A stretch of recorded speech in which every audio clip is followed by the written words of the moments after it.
quel est le fond du problème? Le fond du problème dans tout ça, c'est tout simplement que notre civilisation avait deux voies possibles de développement. La première était une voie, on va dire, matérialiste, scientifique, et quelque part vide de conscience, et l'autre voie, c'était un développement spirituel. Pendant des années, on a évolué de façon parallèle, mais on a fait un choix, à un moment donné, on a fait le choix de développer exclusivement, quasi exclusivement, le versant, on va dire, scientiste, matérialiste, positiviste au sens qu'on donnait à ce terme au 19e siècle. Hein. Et on voit aujourd'hui l'impasse dans laquelle on est. Voilà. On est au bout du bout. On a des tocards qui arrivent sur des plateaux télé qui sont soi-disant médecins et qui ont soi-disant, on va dire, un niveau intellectuel qui, à mon sens, inversement proportionnel à leur niveau de conscience, qui viennent vous expliquer qu'on vit dans un univers, mais alors, fabuleux, parce qu'on va bientôt pouvoir, enfin, eux, pas nous, hein, pas la plèbe, bien sûr, les demi-dieux, hein, qui auront suffisamment d'argent et de moyens financiers, pourront effectivement transférer leur conscience dans un ordinateur ou alors viser l'immortalité physique. Et ça sera top. J'ai envie de vous poser la question, quand on voit le bordel dans lequel on vit aujourd'hui, qui a envie de vivre éternellement? Moi perso, pas du tout.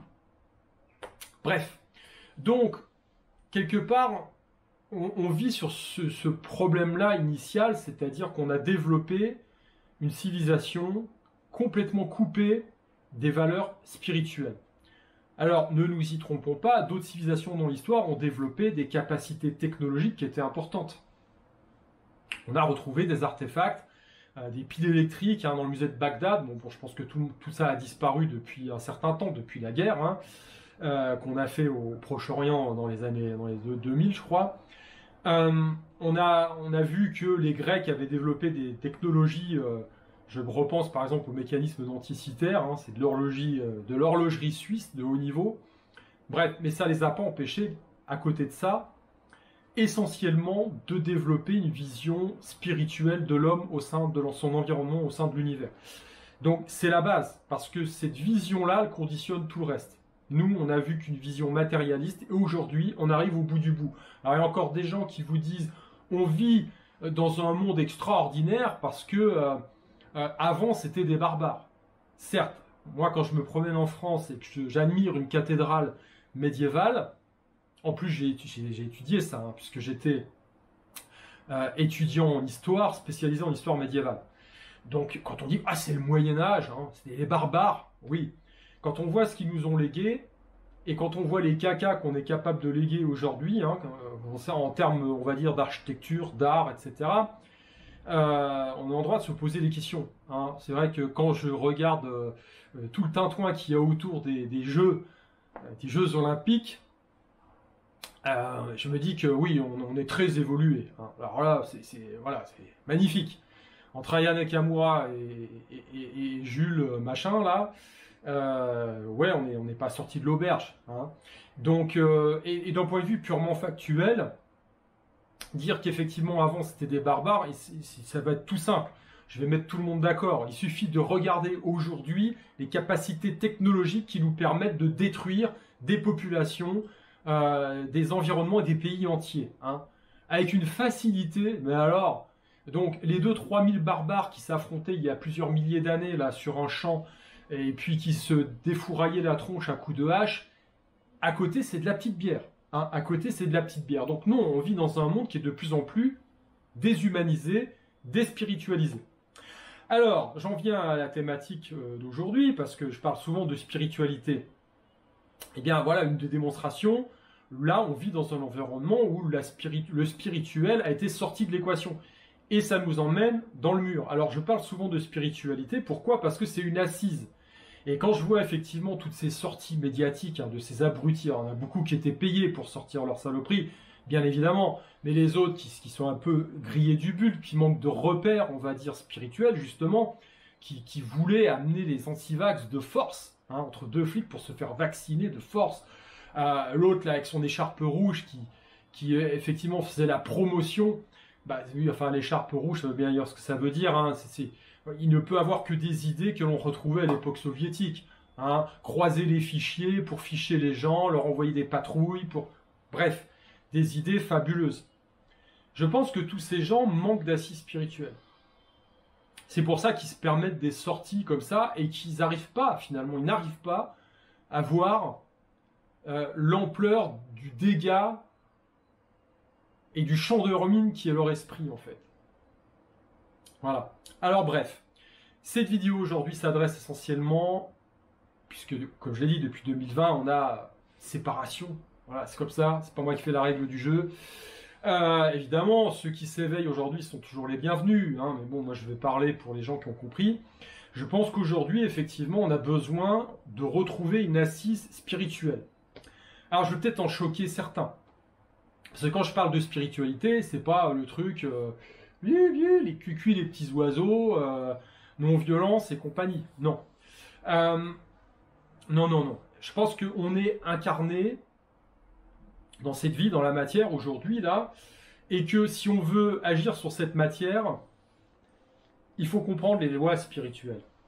Il faut comprendre la loi des cycles. Il faut comprendre que, eh bien, on ne peut agir sur l'environnement qu'avec effectivement l'intention, donc le pouvoir du mental, mais couplé à des actes, couplé à des actions. Voilà. Et comprendre également les limites. Les limites, parce qu'il y en a, parce que les limites, c'est la loi des cycles, c'est le karma collectif. Pourquoi ? Parce que on a bien vu que les Celtes, avec les druides, se sont fait laminer par les Romains.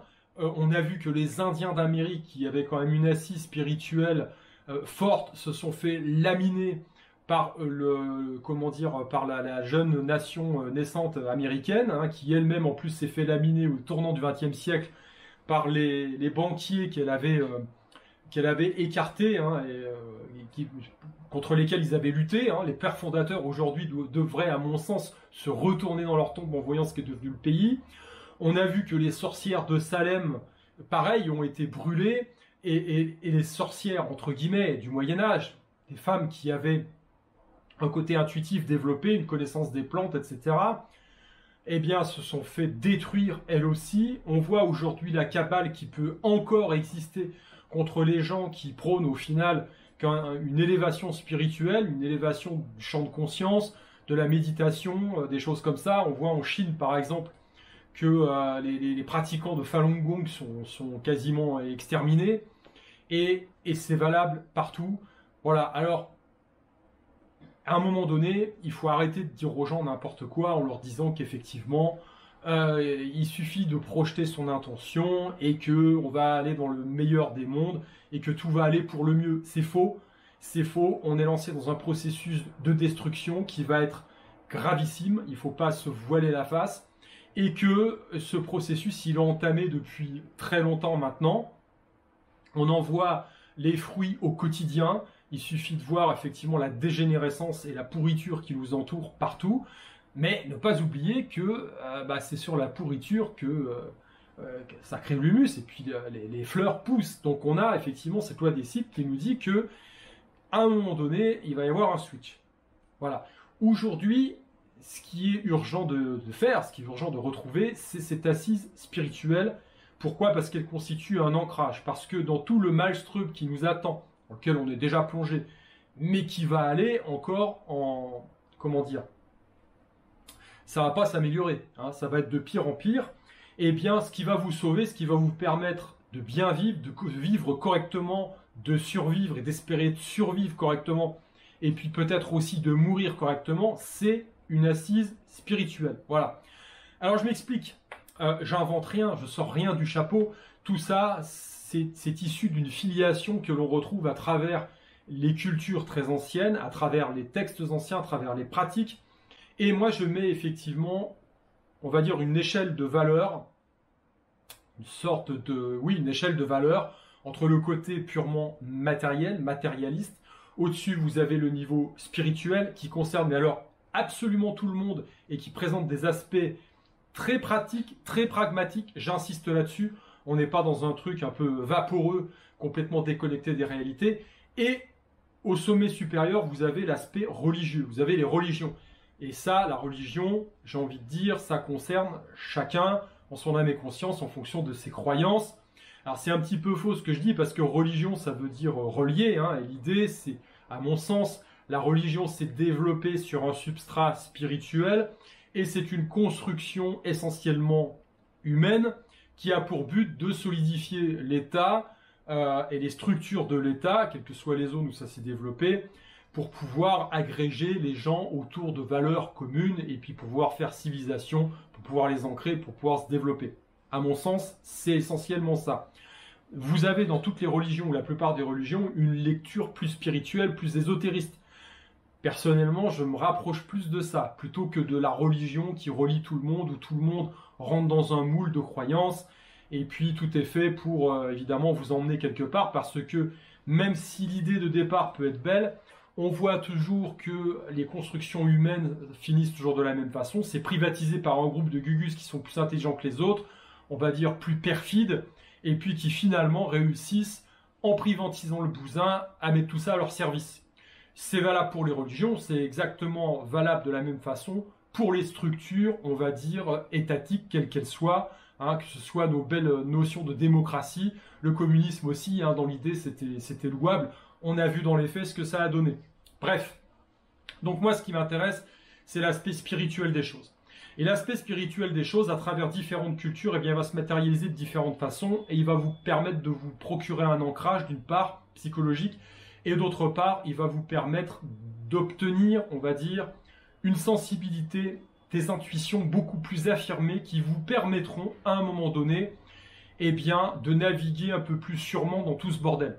Hein. Si vous faites partie des gens qui n'ont pas succombé au Coco Circus et à toute cette connerie, c'est que déjà vous avez un ressenti, c'est peut-être du hasard, mais bon, peut-être que vous avez un ressenti qui est relativement développé, où vous avez réussi à faire confiance à votre intuition intérieure plutôt qu'à l'intellect, en vous disant non, ça sent pas bon, il y a une couillerie quelque part. Donc voilà, c'est ça dont je veux parler.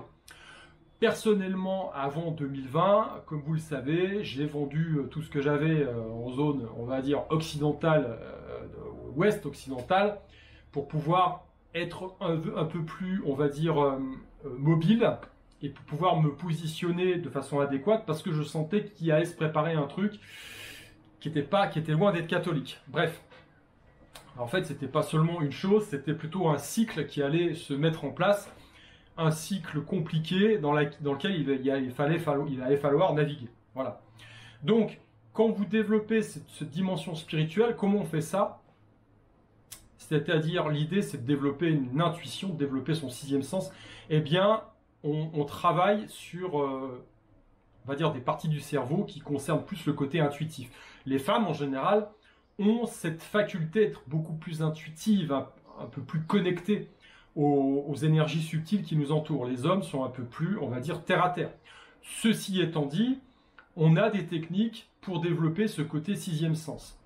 Dans les arts martiaux traditionnels, on recherche ça.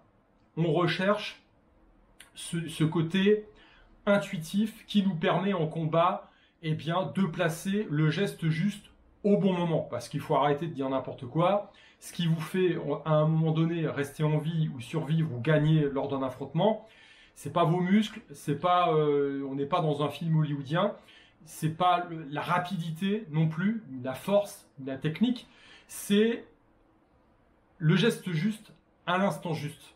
Tous les gens qui ont combattu ont peut-être déjà expérimenté ce genre de choses.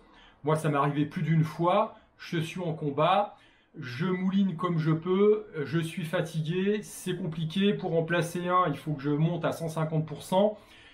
Et c'est dur. Et puis parfois, eh bien, un instant de grâce, vous êtes dans le combat, vous utilisez très peu d'énergie, et puis à un moment donné, bam, même sans force, vous avez le bon timing, le geste juste au bon moment, le mec il tombe, il est KO. Poum. Et là, vous êtes le premier étonné. Et ben, c'est ça qu'on recherche. C'est cette capacité intuitive, cette forme de sixième sens, parce que c'est le seul, finalement, qui, à un moment donné, vous permettra de prendre les bonnes décisions, de faire les bons choix. Pourquoi? Parce que de la même façon que dans un combat, comme je le répète, c'est pas la montagne de muscles, la force, le cardio, on va dire la rapidité, machin, qui va faire la différence. C'est cette sensation de placer la technique au bon moment, au bon endroit. Aujourd'hui, entre guillemets, les mondialistes, nos ennemis, les gens qui sont le mal incarné, ont tous les leviers de pouvoir.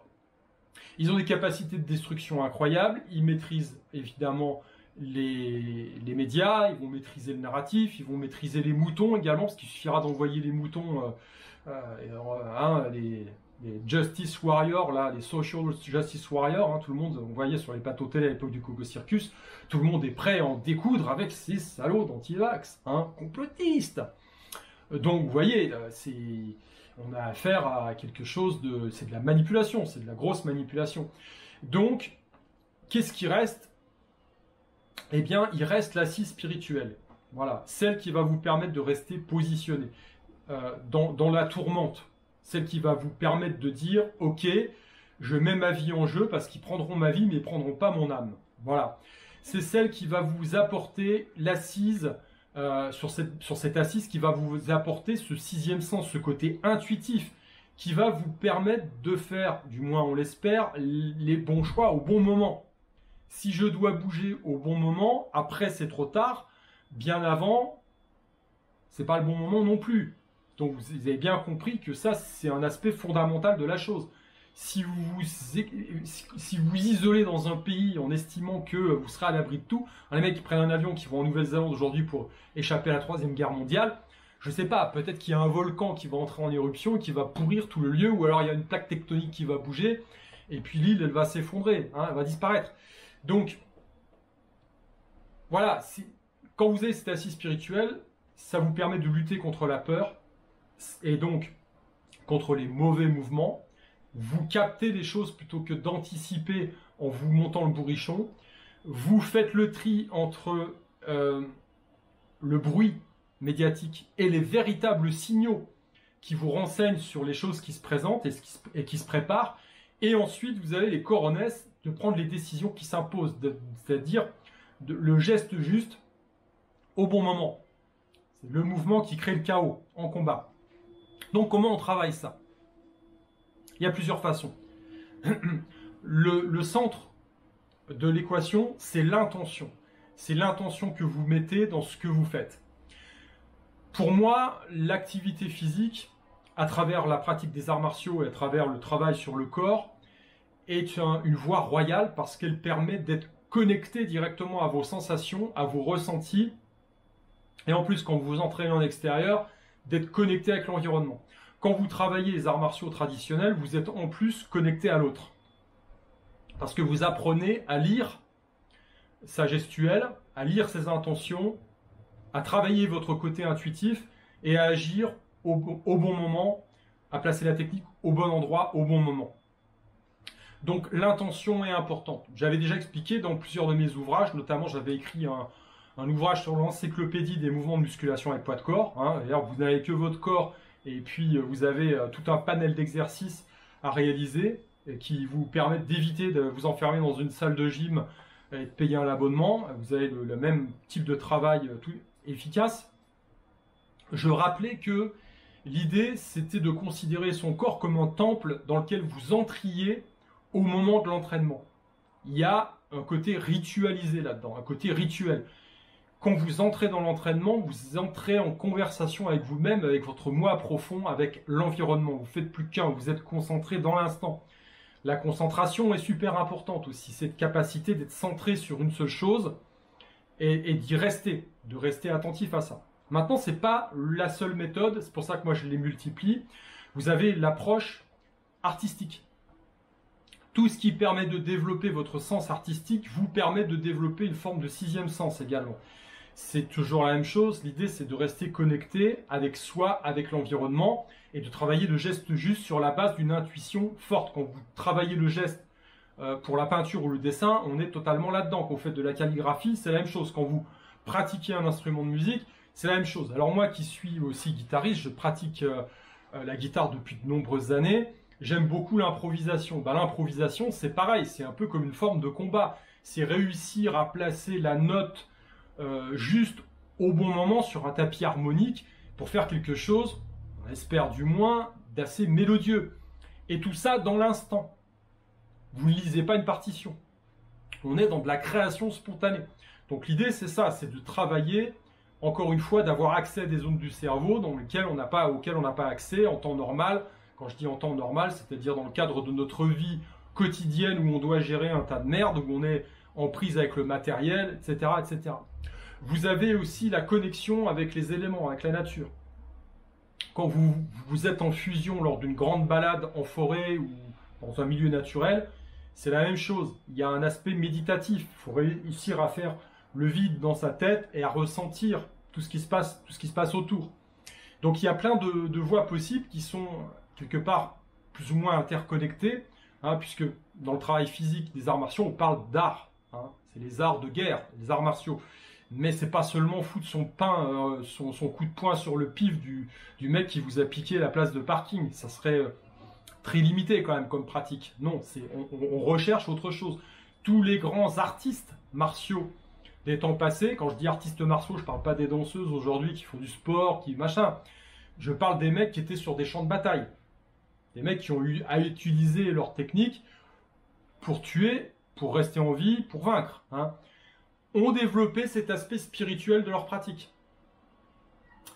C'est bien pour dire qu'il y a des aspects très pragmatiques là-dedans. C'est pas seulement une vue de l'esprit, un truc un peu édulcoré, machin, une spiritualité de bazar. Non, on revient à des choses très factuelles. D'accord ? Achille, qui était on considère le plus grand guerrier européen, pratiquait d'autres arts. Il travaillait, il savait jouer du luth, par exemple. Hein. Donc, on a cette dimension, et dans le travail, on va dire, dans le travail de développement des jeunes guerriers de l'époque, il y avait cette dimension artistique qui faisait entièrement partie de leur formation. Hein. Ils apprenaient la poésie, ils apprenaient à chanter, à danser. Tout ça faisait partie de leur formation. C'est pas pour rien. Encore une fois, comme je le dis, il faut oublier le côté bourrin qu'on voit dans les films. Vos muscles, c'est bien, mais ce qui va vous permettre à un moment donné de survivre, eh bien, c'est de développer ce côté intuitif lié, encore une fois, à cet ancrage spirituel. Donc, c'est très pragmatique, d'accord ? Et comme dit, cet ancrage, il vous permet à un moment donné aussi de vous positionner, de mettre en place l'échelle des richesses, dont j'ai déjà parlé dans une vidéo. On voit que tout est upside down maintenant. Hein. Les gens, ils sont prêts à risquer leur vie pour ne pas perdre leur boulot, par exemple. Alors qu'un boulot, on peut en avoir. On le perd, on peut en retrouver un. Les revers de fortune, ça va, ça vient. Le jour où vous mourrez, vous ne l'avez plus, votre boulot. Hein. Voilà. Mais si vous n'avez plus la santé, ou si vous mourrez parce que vous êtes injecté une merde et que votre organisme a mal supporté le truc, alors qu'en plus vous ne vouliez pas le faire, vous êtes non seulement soumis, au final, vous perdez la vie, mais vous perdez votre âme aussi parce que vous aviez la sensation de ne pas devoir le faire, et puis pour une mauvaise raison, parce que vous avez été faible, bah vous l'avez fait. Voilà. Alors, tout demande du courage dans la vie. Hein, c'est comme ça, on va me dire, bah oui, toi, tu as pu échapper à certaines choses. Bah non, moi, je suis passé par des phases difficiles dans ma vie, des morts qui ont nécessité des renaissances, et c'est ces renaissances qui m'ont permis, à un moment donné, eh bien, de pouvoir prendre des décisions en sortant de mon petit confort. On a tous un confort qu'on veut évidemment entretenir, conserver, machin. Parfois, les aléas de la vie font que, on se prend le mur et puis on perd tout. Hein. Voilà, c'est comme ça. Donc, quand on a tout perdu, hein, des fois, c'est plus facile de rebondir après ou de prendre des décisions qui font mal parce que, évidemment, voilà, ma maison, mon boulot, mon chien, mon chat, machin. Ok. Maintenant, il faut mettre une échelle de valeur là-dedans. Qu'est-ce qui est important pour vous? Voilà. Moi, perso, comme je l'ai déjà expliqué, ce qui est important au-delà de ma vie physique, c'est mon âme. Parce que je crois à l'âme, je crois à la réincarnation. Voilà. Donc, à partir de là, je prends mes décisions en connaissance de cause et je prends la responsabilité derrière. C'est-à-dire que si l'aspect juridique lié à une structure étatique, quelle qu'elle soit à un instant T, m'impose quelque chose qui est en opposition avec ma morale personnelle passera devant. Je le dis tout net, c'est comme ça. Et je prends la responsabilité derrière, bien évidemment, des conséquences de ma prise de décision à ce moment-là. Voilà. Maintenant, très honnêtement, on a des possibilités d'agir encore aujourd'hui. Je veux dire, il faut aussi être stratège. Vous avez des gens qui, là je vois actuellement qu'il y a une problématique par rapport au vax pour les petits. C'est étonnant, avant avec 3 on s'en sortait, maintenant il en faut 15, enfin bref. Tout est arrivé avec l'arrivée de Macron hein, derrière, hein, les vax et machin, etc. Vous avez vu, hein, ces changements de cycle, vous avez plein de marqueurs hein, qui contribuent à montrer qu'on est dans autre chose. Bref, il y a des gens qui s'opposent à ça, mais vous êtes dans un environnement juridique qui vous oblige à le faire. Donc les conséquences, comme le rappelait Maître Divisio dans un tweet dernièrement, peuvent être dramatiques. C'est-à-dire qu'à un moment donné, si vous refusez ça, si vous refusez de faire vacciner vos enfants, eh bien, on peut vous retirer la garde. Voilà, alors ça sert à rien, effectivement, de dire « je suis en opposition, je suis contre, machin, etc. » Vous savez que vous allez vous faire broyer par la machine étatique et législative. Donc à partir de là, quelles sont vos options? Vous en avez une, l'expatriation. Ah bah oui, mais, non, il n'y a pas de mais. C'est-à-dire vous vous organisez à un moment donné, si vous estimez que la santé de votre enfant est en danger par rapport à une loi qui vous paraît scélérate, vous avez des options à côté, faut les exercer ces options. Maintenant, si vous allez en frontal derrière, bon, vous savez ce qui risque de se passer. Donc à un moment donné, il faut aussi être intelligent et puis il faut voir ce qu'il est possible de faire. Maintenant, si vous êtes pris dans un corner, si vous êtes dans un coin, bon, voilà. Après, moi, je n'ai pas de conseils à donner à ce niveau-là directement comme ça. Chacun agit en son âme et conscience. Voilà, chacun prend ses responsabilités en considérant effectivement ce qu'il risque par rapport à ses prises de décision. C'est ça l'important. J'en reviens à l'objet de ma vidéo aujourd'hui. Quand je parle souvent de spiritualité, c'est ça. On a affaire à quelque chose de très pragmatique. Un ancrage qui va vous permettre de mieux vivre, parce qu'on parle toujours de survie, mais l'idée c'est quand même de bien vivre au quotidien. Et pour ça, il faut évacuer un petit peu la peur. Il faut comprendre qu'on vous met dedans régulièrement parce qu'on a un intérêt derrière tout ça. Et puis, comment on lutte contre la peur aussi? Par l'action, tout simplement. C'est juste parenthèse. Et derrière, cet ancrage, eh bien, quand vous développez votre côté intuitif, vous avez derrière un avantage certain, un avantage stratégique certain pour pouvoir prendre les bonnes décisions au bon moment. Et ça, à mon sens, ça vaut de l'or, ça vaut toutes les boîtes de conserve stockées dans une cave, ça vaut effectivement toutes les armes entre guillemets du monde que vous pourrez stocker mais que vous ne réussirez pas à utiliser parce que à un moment donné, si vous n'avez pas le mental, eh bien vous ferez rien. Donc j'insiste toujours là-dessus, tout part de vous, tout part de nous, tout part de l'individu et de ce qu'on a au fond de nous. Et que si on n'est pas capable d'entreprendre un véritable travail sur soi, on ne peut pas effectivement, sans s'améliorer soi-même, améliorer le monde autour. C'est évident. Et ça passe par un positionnement. Si vous n'êtes pas positionné correctement, si vous n'avez pas vécu vos événements initiatiques, si vous n'êtes pas pris des murs dans la tronche qui ont entraîné des dégâts, qui ont entraîné des morts desquels vous vous êtes relevé, eh bien à un moment donné, vous confondez tout, les gens confondent tout, confondent les valeurs, enfin la richesse, l'échelle de la richesse, confondent voilà, comment dire, la loi avec la morale, etc. etc. Donc ça me paraît évidemment un élément central de l'équation. Donc je vous invite bien évidemment à pratiquer un sport, mais pratiquer un sport avec l'intention. L'intention. Quand vous rentrez dans votre entraînement, vous pénétrez dans un temple. Voilà, c'est comme si vous pénétriez dans une église. Il y a une connexion qui s'opère à quelque chose de plus subtil. C'est un dialogue que vous entretenez, que vous développez, que vous entretenez avec vous-même, avec le tout, et avec cette énergie dans laquelle on baigne, cette énergie, on va dire, subtile. Allez, je vous dis à plus.